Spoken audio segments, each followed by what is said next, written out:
kapag nakapaglaban kami, babagsak ang ekonomiya. Paano namin mapapakain ang aming mga pamilya? Negosyo o kalayaan, bayan o sarili, pumili ka! Kilala kita! Kasali ka sa gobyerno sibil ng Kastila at ng mga nibang Espanya, lumipat ka agad ng bakod at ngayong tayo naman ang mga nganib, makikisiping ka naman sa bandila ng Amerika. Tigil ka nga. Lahat tayo may interes. Tao lamang tayo. Ay, paano ninyo nasisikmurang pag-usapan ng negosyo kung mangalipin tayo sa sarili nating bayan? Minamahal ko rin ang ating bayan. Kandehadas! Yun, magandang araw po sa inyo lahat. Welcome po sa panibagong reaction video dito sa Makapili TV. Ngayon itong pag-uusapan po natin, itong pagkikwentuhan natin, baka ito yung isa sa mga magpapakaba dito kay Trillanes dahil sa issue niya dun sa ICC at sa Interpol na sinasabi niya na panaglabas ng warrant of arrest ang ICC ay pwedeng humingi ng tulong sa Interpol para mapakulong si Pangulong Duterte at si Senator De La Rosa. Pero dito sa mga sinabi ni Chis Escudero, medyo ito yata yung medyo magpapakabaring kay Trillanes na mukhang walang mangyayari sa plano niya o sa plano ng mga anti-Duterte na mapakulong si Pangulong Duterte at si Senator Bato De La Rosa. So, panoorin po natin itong interview dito kay Senator Chis Escudero. Pero bago ang lahat, kung di ka pa nakasubscribe sa Makapili TV, pwede naman pakipindot yung subscribe button. At the same time, palike na rin po ng video, wala naman pong bayad yan. Kaya, pindot na. So, ito, panoorin po natin itong interview ni Senator Chis Escudero tungkol dun sa issue ng ICC tsaka ng Interpol. Ano bang nire-reacta natin? May development nga ba sa ICC o nanggagaling lamang sa isa o dalawang taong hindi naman talaga tagapagsalita ng ICC? In the event po na... Hindi, ang problema ko kung ang hirap mag-react nang wala ako nakikitang dokumento mula sa ICC at hindi ICC mismo ang nagsasalita. At kung Maganda yung punto rito ni Chis Escudero sa sinasabi niya na paano siya mag-react or paano siya magkukomento sa isang bagay kung ang nagsasalita ay galing lamang sa ibang tao. So, paano nga nasabing ibang tao? Siyempre, kung usapin ng ICC, so wala naman silang pinanghawakang papeles or dokumento o walang nakikitang dokumento si Chis Escudero at ang nagsasalita lang tungkol sa warrant of arrest tungkol dito sa ICC si Trillanes at si Secretary Boying Remulla. So, hindi naman sila yung spokesperson ng ICC. So, hindi official statement yung inilalabas nila. Although may nilalabas ng mga dokumento si Trillanes, hindi mo rin naman pwedeng i-consider as sabihin natin na formal or official statement ng ICC dahil hindi nanggaling sa kanila mismo or hindi naman nila sinasabing si Trillanes yung magiging yung magiging official spokesperson nila. Ang nakakapagtaka lang kasi dito, paano nakakapaglabas kung totoo yung yung statement, yung dokumentong inilabas ni Trillanes. Kung totoo yun, kasi sa kanya nanggaling lang. Sinasabi nila na galing daw sa ICC yun. Di ba? So, ang gobyerno, wala namang inilalabas na dokumento na sinasabi lang ni Remulla na meron nga daw dumating na ganong dokumento, nakita daw niya, kahit si Solicitor General Guevara, sinasabi niya rin na may ganong communication nga raw na nanggaling sa ICC. Pero ang Senate President, wala pa nga daw siya nakukuha ng ganong klaseng dokumento. So, hindi siya makapag-react unless kung ang nagsalita is official spokesperson nanggaling sa ICC. Yun yung pinupunto rito ni Chis Escudero. Tuloy. Babasihan mo, ang napanood ko lamang yata ay si Secretary Remulla. Sabi niya may nakita raw siyang dokumento na parang gusto siyang interviewin. Tama ba? Yun lang yung narinig ko. Pero hindi ko naman nakikita pa yung papel.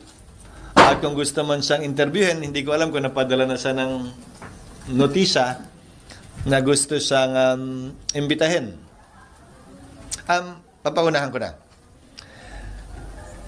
Unique at kakaiba ito dahil kung pag-uusapan natin ang nakaraan ng Senado, yung mga naunang Senate President sa kaso ni Senator Enrile, sa kaso ni Senator De Lima, sa kaso ni Senator Trillanes, ang naging pasya ng Senate President sa mga panahong yon, huwag payagang arestuhin ang isang senador habang nagsesesyon ang Senado.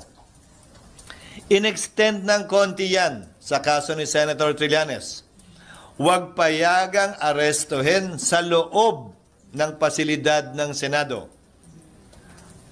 Tingnan nyo na baby ng sobra si Trillanes. Kumbaga, pinagbigyan lahat ng kapritsyo niya, lahat ng request niya. Kaya ganyan siguro siya umasta ngayon na feeling niya kaya niyang manipulahin o kaya niyang diktahan yung mga gusto niyang mangyari, gusto niyang ipatupad, magaganap. Diba? Tulad niyan, in-extend yung request niya siguro na wag siyang arestuhin. Kasi, yun nga, merong rules yung Senado na hindi pwedeng arestuhin isang senador kung ito ay kumbaga, kung nagsisession pa. So, ang alam ko, hindi lang sila Enrile, De Lima. Alam ko kasama dyan sila Ping Lacson tsaka si Unasan. Pero sabi natin yung yun na muna binanggit lang ni Escudero na may rules talaga na bawal silang, kumbaga hindi sila pwedeng arestuhin, protektado sila ng Senado. Tapos yun nga, binibi nila si Trillanes na in-extend pa yung kapangyarihan na pag nasa loob ng Senado, kahit tapos na yung session, hindi pa rin pwedeng arestuhin. Kaya nga 'di ba nung maalala nyo, nung naglabas ng warrant of arrest para dito kay Trillanes, nagtago siya sa kanyang opisina at ginawa niyang bahay yon ng almost, siguro 1 buwan yata yun. So 1 buwan siyang hindi lumabas ng kanyang opisina at ginawa niya ng bahay. Ginawa niyang motel yung kanyang opisina sa Senado. So hindi siya mahuli-huli. Ngayon, nung time na si Senator Bato, yung sinasabi na pwede niyang gamitin or pwede niyang gawin din yung ginawa ni Trillanes, ang sagot ni Trillanes hindi daw pwede dahil International Criminal Court na yung mag-order, hindi daw pwedeng hindi sumunod yung Senado dahil kumbaga mag-iiba raw kumbaga may iba na raw pananaw, parang ganon, yung kumbaga parang masisira yung Senado natin kapag hindi nila pinagbigyan yung request ng ICC na arestuhin si Bato kahit na ito yung nasa loob ng Senado. So yun yung pinupunto ni Trillanes sa parang hindi siya qualified sa ganung pribilehiyo. Siya lang ang pwedeng, si Trillanes lang may pribilehiyo na gamitin yung Senado para hindi siya maaresto. So si Bato walang pribilehiyo yung ganun kahit na parese ng senador na aarestuhin. Halimbawa, ganun mangyari.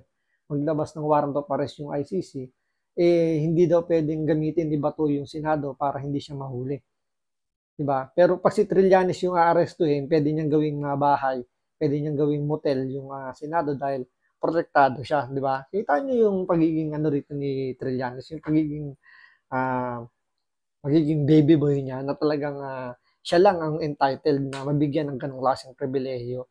Pero sa labas, pwede na. O paglabas, pwede na. Alam nyo? Pero hindi sinasabing immune siya sa aresto. Pangalawa, sa ilalim ng saligang batas, immune from arrest ang isang mambabatas para sa isang krimen na ang kaparusahan ay hindi lalampas ng 6 na taon. Kung pag-aaralan ninyo ang ICC at kasalukuyan pa lamang namin pinag-aaralan ito, ang parusa sa crimes against humanity na chismis na sinasabi nila, kaya mahirap na yun daw ang ikakaso, ay not more than 30 years. So, ang not more than 30 years ba, pasok sa hindi lalampas sa 6 na taon? Diba? Ang ganda ng punto. So may pagkakaparehas yung hatol sa pagkakakulong sabi nga ni Ches Escudero, hindi pwedeng makulong ang isang mambabatas. Halimbawa, senador nga, kung ang ang kumbaga ang magiging hatol is not more than 6 years, hindi aabot ng 6 na taon. So kung 5 years lang, hindi siya pwedeng arestuhin. So sa ICC daw, not more than, hindi aabot daw ng 30 years. So pasok pa rin yung not more than 6 years. So pasok din doon, di ba? Halos parehas. So mukhang dito medyo alanganin yung ano dito ni Trillanes na kumbaga yung kanyang pangarap. Kasi nga hindi naman makukulong dahil nga pasok doon sa sa rules na not more than 6 years. At the same time, yung ikakaso na sinasabi nga daw na EJK na yan is chismis pa lang daw dahil nga walang nakasampang kaso eh. Yun nga yung sinasabi ni Pangulong Duterte na isang panyo yung kaso. Dito ko haharapin sa Pilipinas, sa korte natin dito ako haharap dahil Pilipino yung uusig sa akin. So, matatanggap niya kung ano yung maging resulta ng hatol, tatanggapin niya. Kahit si si Bato de la Rosa, ganun din yung stand niya. Kung gusto niya yung kasuhan, dito sa Pilipinas, hindi yung sa foreign na mga foreigner na yan. Ngayon, ang tanong dyan, bakit hindi pa rin isinasampa yung kaso? Puro Congress hearing lang. Alam ko, nagkaroon na rin ng Senate hearing.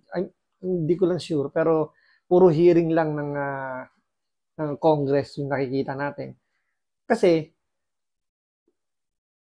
kaya hindi nila sinasampa roon dahil magiging magiging sub judice.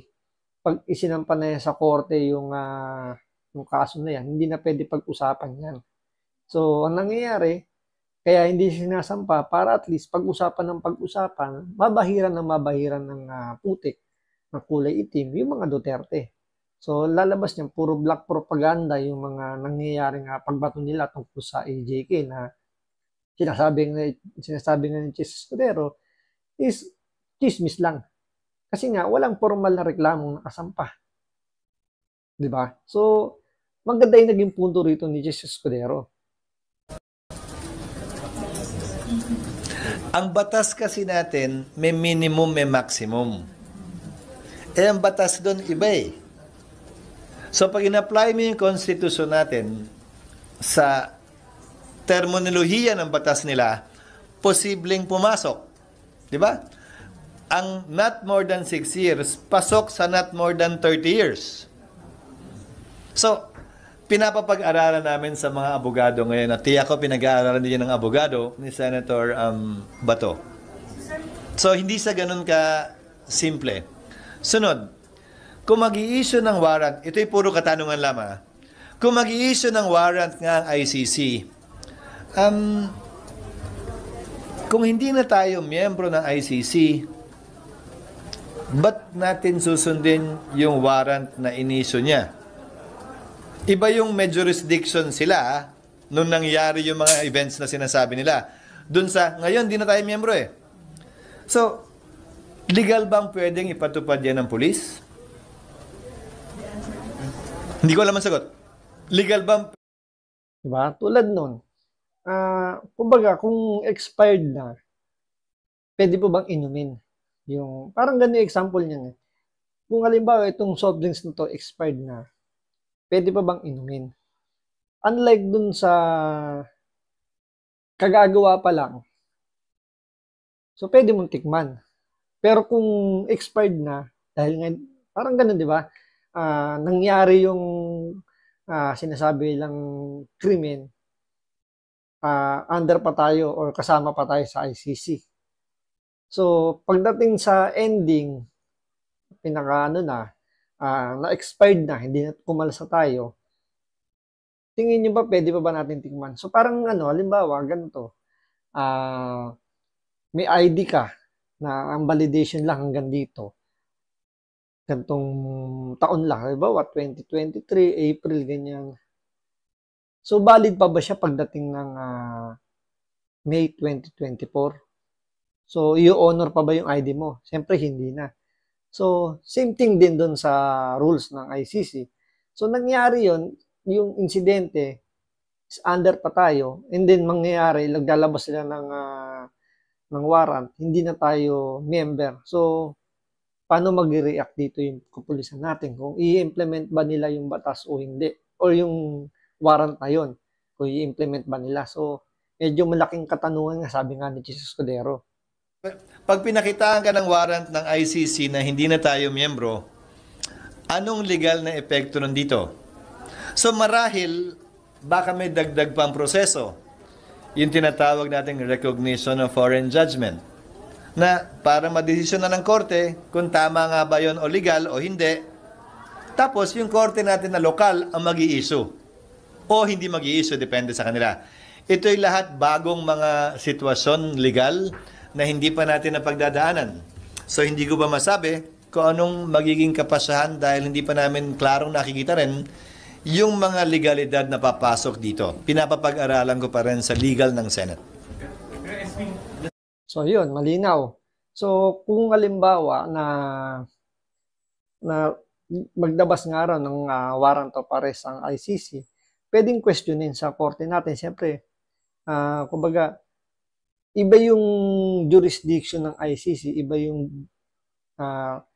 yung jurisdiction natin. So, kung i-honor mo yung warrant ng ICC, masasapawan naman yung saligang batas natin, which is yun yung pinakasandalan natin, yung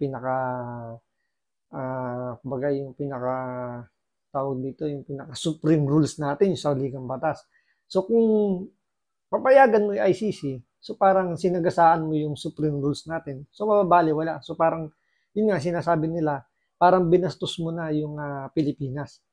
Parang binastos mo na rin yung korte natin dito na sinasabi mo na inutil na yung ating mga husgado natin dito dahil hinayaan nyo na yung isang banyagang jurisdiction yung magbibigay ng kumbaga ng hatol dito sa Pilipinas, which is gumagana naman yung justice system natin. Kaya nga yung pagpapalaya kay De Lima, yan isa sa mga dahilan na hindi nila may patutupad yan. Kasi merong nagsasabi rin na kaya lang naman may ICC is para yan dun sa mga bansang hindi gumagana yung justice system nila. So sila yung papalit. So sa case natin dito, gumagana naman yung justice system natin. So baliwala yung ICC. Kaya nga kung halimbawa payagan nga daw yan, so kailangan daw ng additional na parang batas siguro ganyan dahil nga bago lang yung scenario na yan. So malaking malaking usapin pa yan. So kahit pagbigyan yung ICC, medyo dadaan pa muna sa butas ng karayon, kailangan pang gumawa ng batas. Eh alam naman natin pag gumawa ng batas, tapos na yung termino ng Pilipinas ng presidente, hindi pa naaprubahan yung batas na yan. So medyo mababaliwala rin. So, masasayang lang dito yung effort nila Trillanes, nila De Lima, yung mga anti-Duterte dahil hindi nila pwedeng inguso yung ICC, yung Interpol, dahil meron tayong sariling jurisdiction, sariling saligang batas. Nasasagasaan ng ICC, masasagasaan ng buong Pilipinas, ang buong Pilipino, kung papayagan yung ICC. So, abangan natin kung ano yung magiging rito ni Trillanes. Tandaan ninyo, ang isa sa mga niyabang ni Trillanes, June or July, lalabas daw yung warrant of arrest ni Pangulong Duterte at ni Senator Bato de la Rosa. Anyari, Trillanes.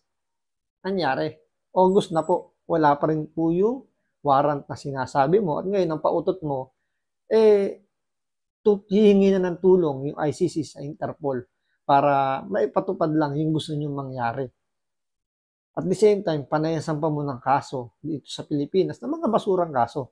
So makikita nyo dito na wala namang purpose talaga yung ginagawa ni Trillanes, which is for more on black propaganda lang para lang siraan yung mga Duterte dahil nga papalapit na yung eleksyon at yung narinig nga niyang plano, natatakbo nga yung mga Duterte. 3 Duterte yung tatakbo sa Senado. So yun yung inaayawan nila dahil pag nangyari yun, tapos ang karir nila Trillanes. So maraming salamat po sa panonood. Ingat po kayo lagi. God bless.